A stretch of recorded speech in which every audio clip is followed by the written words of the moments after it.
ஸ்ரீ பிரம்ம வைவர்த்த புராணம் 16ஆம் பகுதி சாலக்கிராமம்.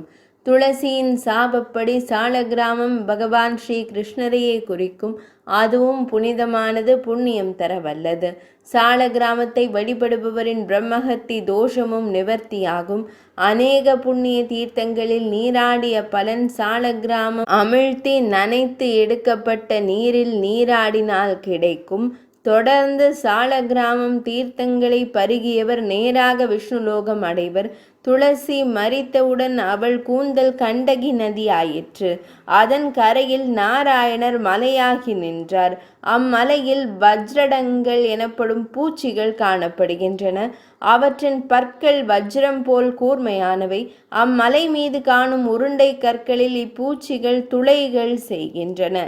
இவையே சாலக்கிராம உருவங்கள். பல வகை சாலக்கிராமம் குறித்து கருட புராணம் விவரிக்கிறது. சந்திர சூடனை கொன்ற பின்னர் சிவபிரான் அவனுடைய உடலை சமுத்திரத்தில் எரிந்துவிட அந்த எலும்புகளிலிருந்து பல வகை சங்குகள் உற்பத்தியாயின.